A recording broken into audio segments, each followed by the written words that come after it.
Hello everybody, my name is Joshua. I'm Shiley. And we'd like to welcome you back to another episode of Coffee, Cats, and King, where we discuss books, both new and old, share with you pictures of my cats, we'll make this one wish they were your cats. Now we're drinking enough coffee for me and everybody watching.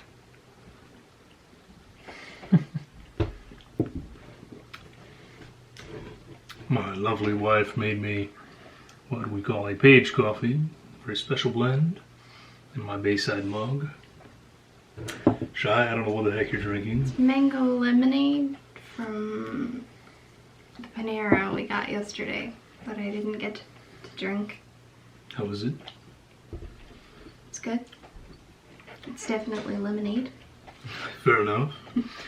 So, once upon a time, a long time ago, Your shirt cuffs messed up.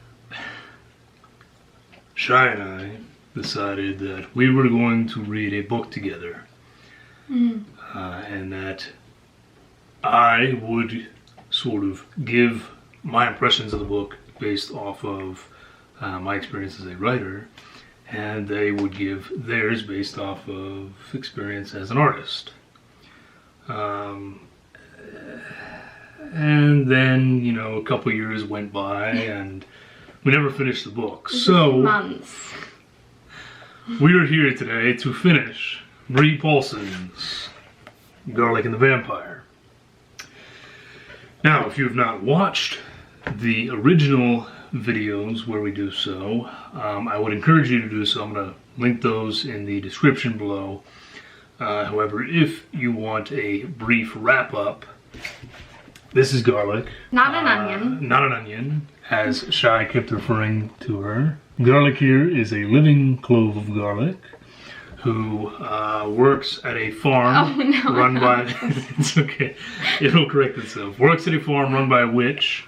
The witch has many living vegetables and fruits that work for her to grow regular-sized fruits and vegetables that they then sell at a farmer's market to humans, and they eat them. Yes. So there's a bit of some are sentient, cannibalism. some are not. Yeah, there's cannibalism going on here, but it's all in a very cutesy way. So basically, fast forwarding some, there's this scary house up on the hill. Someone has started living there again, and based on some other things going on, some other creepy things going on, they think that a vampire has moved in up there. They seem pretty certain about it, actually. Right. And for some odd reason, out of everyone they could pick, they pick the scaredy cat, Garlic. They basically all tell her, hey, look, we know you're a scaredy cat, but you're Garlic. You're the only person that's safe from the vampire, so you gotta go do it. And his favorite character happens to be going along. Well, he's a jerk, and he deserves what he's getting. So there is a particular stalk of celery who is just he's jerked the Garlic the whole way through. He's acting all smug, and he's like, yeah, that's right, you're gonna go, haha, finally rid of you, you know. Well, I don't have my glasses with me right now. Finally rid of you. And then the witch is like, oh, hey, celery, thinly veiled, since you're a punk, why don't you go too? So... as backup. Yeah. Assistance. So that is about where we've left off. And we don't have a whole lot to read. We are going to finish this today. It looks like we have a lot to read, but in actuality, it's mostly pictures anyway, so this goes by like fairly quickly. Style. So there you go. You just got a 5-minute... very brief recap of what was 2 videos previously. If you decide you don't want to watch that, but don't do that because it's going to make us sad. We worked really hard on this. Not really, but you know, look at that face. Zero effort Look at that in face. reading. So I'm going to get a little drink of my coffee before we get started. I suggest you get some of yours. No, I won't share. You could have got your own. My own Paige coffee? You could have asked Paige. Paige likes you for some reason. Wow, maybe it's because I'm not a jerk like you. I think maybe you're just jealous of celery. I'm jealous of celery. Because despite how much of a jerk he is, you're still significantly worse. He reminds you of yourself. Wow. That's the issue. Wow. That's hurtful. Too close to That's home. hurtful. As I wear the shirt that you bought me. Yeah, I did buy you that, didn't I? Yeah, you did. So. For Christmas. Yeah. It's a great shirt. Okay. We came here to read, so we're actually going to read now. Eventually. Yeah. Are you ready? So, this is chapter 5, and in every chapter, it starts out with a picture like this that kind of shows A growing garlic bulb. Right, now maybe it will be glowing, maybe it's radioactive and that's why these things become sentient. I don't know. It's because the witch brings them to life. Well, That's but the why witch they're could actually be sentient. a scientist, you know, this could be like a Wizard of Oz thing. I'm just saying. Okay, Possibly. let's get started. Oh, yes, and there's a giant crow that they are riding on the back of. The witch's crow. The witch's crow, right. Her familiar, obviously. Okay. Oh, also, all of the curse words are replaced with various kinds of vegetables and Right, witchy right. puns. So, for instance, they just made it to the castle, and the first thing Celery says is, "Oh, grapes." Yeah. So the art style, as we said in one of the previous videos, it's all very much in earthy tones. Now, this is another reason I needed Shy here. I am colorblind, so earthy tones to me means there's green, and maybe some brown if I can differentiate between the green and the brown. So, all that's going to come from your side. Okay, oh, there you go, and immediately, cheese and chives, we should not be here. Oh, Olive. Now I'm calling her Olive. Jesus Christ. Through all the other videos, you kept calling her an onion. Now she's an olive. Now she's a apparently. very sickly olive. sickly olive. Well, have you seen an olive that looks like that? No, but I've also never seen a garlic clove with a face before. And Well, limbs. You don't shop at the So- same markets that I do. Garlic has just had entirely enough of celery right now. Celery's all mad. He's like, why did they pick us? It's not fair. And Garlic says, she told us she picked you because you made everyone pick me. Yeah. Fair is fair. So the coward's trying to sneak off on the crow. One thing I want to note in this panel here, a lot of times when it's like a close-up reaction on one of their faces, like the shock horror sort of expression that Garlic has right now. Yeah. So a little It's focus. There you go. it's That a- little panel there. a tried and true tactic to have like the splattered sort of look for the background instead of just like a straight up regular background. It's a very common tactic to use, especially in comic books and anime sometimes, or manga, sorry. I suppose And, that's because typically to show that strong emotion when Yes. horror or upset or Right. any sort of emotion. It's like Hits them. a representation of the emotion that they're feeling. Right, It's where just a everything mess else of, everything else sort of fades out and they're Yes. focused on whoa, hold on, what's going on? yeah. Alright, so they're about to enter. Celery was not able to run away on the crow. The crow jumped up on the door and started knocking on it for them, so. Are you insane? The vampire's gonna hear that. Yeah, that's the plan. Very expressive. Mm-hmm. The illustrator, I'm very impressed with how expressive they got these sentient garlic Vegetables, if you will. and celery stalks. Right. Wow. And she's like, "Hey, are you staying or going?" And Vampire says, "No." Vampire. Dang it, you got me all messed up now. Celery says, "Yeah, no, I'm out," and runs away. So poor Garlic is on her own again. Oh. And now we get the vampire. Ho ho ho. Rather handsome, dapper fellow. Very. Who really just seems like he's trying to relax. Yeah, he just seems like he's have a quiet evening here. Chilling there. And he is in fact an actual vampire. I expected him to just be like another human, but like a really rich one or something. No. But he is in fact got like the pointy ears, the. And as he's going to the door, he says, "I thought the vampire hunters understood our agreement." So, yeah, he really just wants to be left alone, I think. Yeah. And instead, Garlic intends to slay him. "Vampire, take heed, for I am the world-famous vampire hunter Garlic, and I am here to vanquish you." "Oh, are you? World famous, you say? I have encountered the best vampire hunters in the world, yet I've never heard of Garlic, the vampire hunter. I leave no foe alive to warn others of my skill." Very concerned and shaky there. Yeah. Shaking hands. Very convincing. Oh yeah, for sure. Really fading out the backgrounds right now. Yeah. To just highlight especially the height differences. Yes. I think mostly what that's for. Poor Garlic just breaks down. Because he calls her on the bluff, basically. And he's like, "Yeah, well, go ahead. What are you going to do?" So she starts crying. He smiles and walks away. Yeah. It's a surprisingly well-kept castle. There's not, like, a bunch of cracks. It's like a...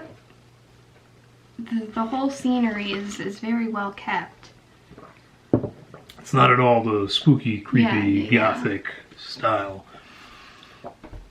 It just looks like a guy trying to hang out in his expensive home. Yeah, very expensive home, but... Are you gonna kill me or something? Of course not. Well, I don't know what to do now.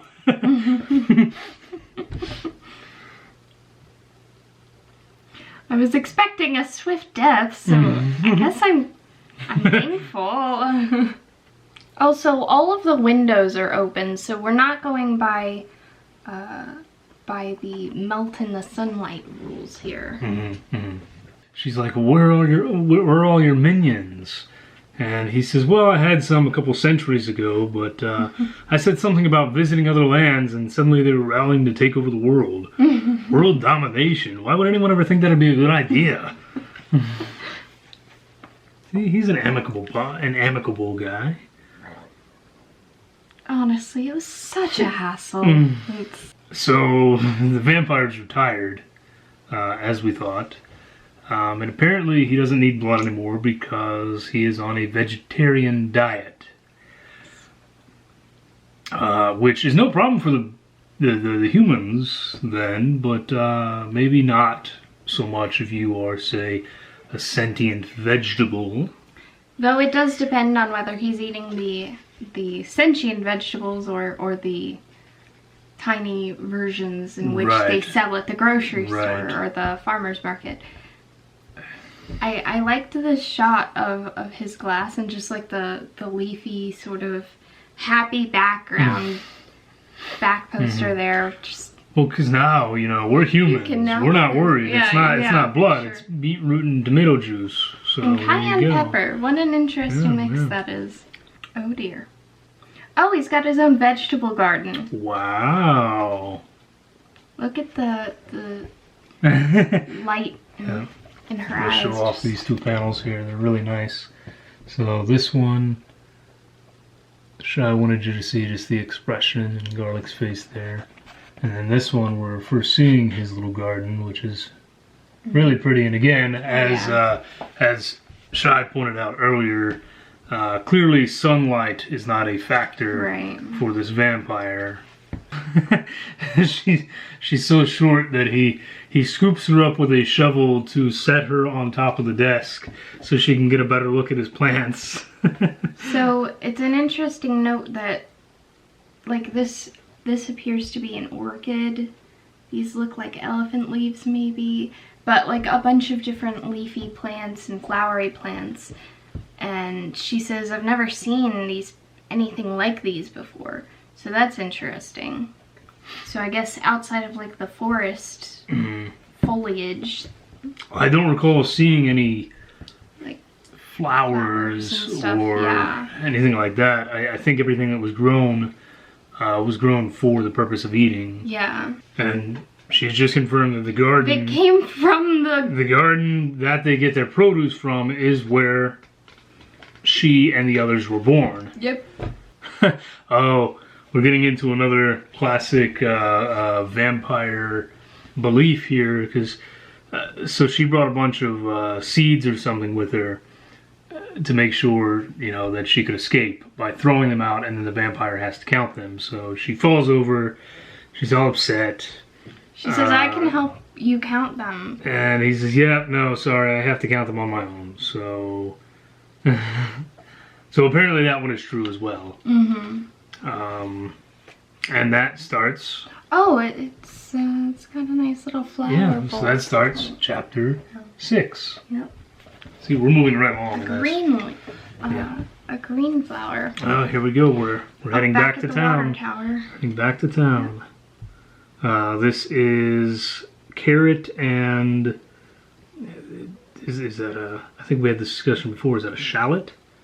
I thought it was like a turnip or it could be.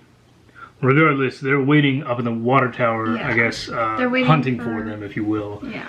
And lo and behold, they see Celery walking back on his own with the same stupid, smug look on his face. Actually, he doesn't seem smug so much as he seemed... Oh, he's smug. No. You just think he's always like that. But no, he looks more agitated than anything in that particular image. So he says, okay, well, where are Garlic and the Crow? Where are they? And yeah, don't care. So now it is worth noting, if you did not watch the first two, the carrot is Garlic's best friend. Yes. And sort of a father figure. Yes. So that was not the right answer to give him. So he immediately jumps in the way and grabs a hold of Celery, and he's just like, what the heck is wrong with you? You abandoned Garlic up there? He said, well, yeah, but she's probably fine. She was going to go up there by herself anyway. Oh, and I meant to mention the way that they do the speech bubbles. In most situations, when somebody is upset, it's still just the regular speech bubbles. So I have to imagine that's to emphasize like a specific straininess in their voice. Right. Would probably be what that would be indicative of. That makes sense. And This is what Shai is talking about there. That's a very interesting way of doing it. You can see the difference in the regular speech bubble to Carrot when he is very clearly upset about not knowing Garlic's fate. So yeah, like a jerk, Celery just walks away. Meanwhile, Carrot starts crying, and the other person, whoever that is, that looks to be Tomato, but no, it's the same individual. Oh, I thought you meant Tomato because Oh, well, yeah, Tomato does show up at some point, and they're all just waiting at the watchtower, waiting there to see what's going on. Finally, this individual says he's heading back, and he's trying to convince Carrot to leave. Carrot's like, no, I'm going to stay here until I know what happened. I'm not going anywhere. And then, again, with the fancy speech bubbles, he gets all excited, and he's crying because he sees out of the forest comes Garlic. And he's all excited, and they're like, hey, Garlic's back, and he starts calling everybody. And then they see that Garlic is not alone. Garlic has brought The vampire. The vampire. That rather dapper fellow. He's quite dapper. He is quite dapper, yeah. And Carrot still runs straight. Yeah, straight Carrot to just her. ignores everybody Yeah, and everything yeah. else. Goes right for Garlic and wraps her up in a big hug. And then reluctantly goes over to meet the Count. Mostly because Garlic is pulling him Yeah. along with her, but yeah. You can see everyone here is gathered and they're realizing, including the witch there in the background, they're realizing, holy cow, they brought, Garlic brought the vampire to the village. So they've never met, it seems. Yes, so the witch and the vampire have never met, but he just walks over very cordially, takes his hat off like a gentleman. You know, the Count, he's been around for a while, so he knew Agnes's mother. Garlic is making the announcement that, hey everybody, I love that. the Count is going to help us in our gardening. So, Vampire? In yeah. a garden? People are somewhat concerned about this, to say the least. Now, I was gonna say about the way that the illustrator did his face here, specifically with like the dot eyes and like the really wide, just straight circles. It's usually to indicate like aloofness. Yeah, and So she he's- keeps that up in these next few. Yes, he it says looks like. he's at least portraying to be completely aloof in this situation. Like, Right. doesn't know why this is so strange. Oh, It's so exciting. now this is her new friend and her best friend shaking hands Yep. to become partners, if you will. And then it prompts everyone to come over and introduce themselves, except for Celery, of course. So finally, at the prodding the witch, he comes over and He knows he bolted. yeah, so the Count just calls him out in front of everyone and says, oh yes, you came to visit my castle. It's a shame you fled though. I'm sure you feel terrible for doing that. And he's just like, yeah, I totally do. And everyone is just all excited and celebrating. They're all kinds of happy. And I guess this is like later on, kind of, seems where it, yeah. it looks like the village is prospering. He's dressed down some and is now working alongside the vegetables. Still quite fanciful, but Yes. significantly less Come on. fanciful than before. Yeah, Very working good. right alongside the vegetables now, which is pretty cool. Getting his Working with his hands. ancient hands dirty. You're in his and castle. visiting yeah, back I mean, and it's just forth. it's a lovely place. Also, they have flowers Mhm. and butterflies now. Yes, yes. Which, if anybody's done any gardening knows, despite the fact that butterflies do come around for plants of the eating variety, they come around far more for the pretty, colorful flowers. That is it. That is it, yeah. We And have it's a full the end. garlic. So, Garlic. oh, I love it. Oh, that is amazing. For the information about Brie Paulson at the end, who, by the way, illustrated all this as well as wrote it. She has illustrated it herself. So that was Garlic and the Vampire, and Something to focus in. again, just very, very interesting overall in that it was so dark, but so jovial and whimsical. It was very wholesome and also very dark at So the same time. I think it could be enjoyed by just about any age group, because if you're young enough, then you're not really going to consider the implications of what's going on. Right. But if you're a little older, then you realize the horror, the atrocity The strange undertones and the... that everyone has Yeah. just accepted. So really interesting dichotomy there. And I meant to say throughout the whole book, it's been very earthy, dark tones. Mm-hmm. And when you get to the last bit, it still keeps those earthy tones, but they're slightly they're slightly lighter. Good. Throughout it, which I like that it's very consistent, but it's still also slightly less blooming like it had throughout the rest of the book for those ending chapters. That was really fun. I had a really good time with this one. Writing wise, it was like I said, it was really great. It was just a quick little whimsical thing. You could probably finish it in significantly faster than an hour. You could definitely finish it. Probably less than 15 minutes. You could finish it in one sitting. Oh yeah. You could easily finish it in one sitting. And like I said, I think it's great in that it definitely has that universal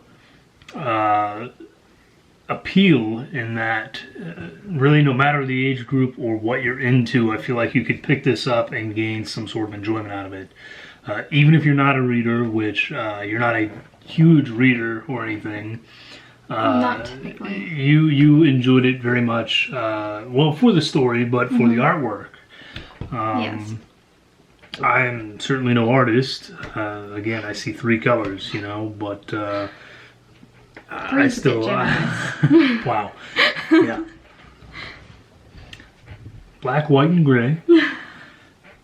But, not all grays. Most grays. No, I thought it was great. I thought it was great overall, and I'm glad that we finally got to finish this. Yeah. So, that was it, guys.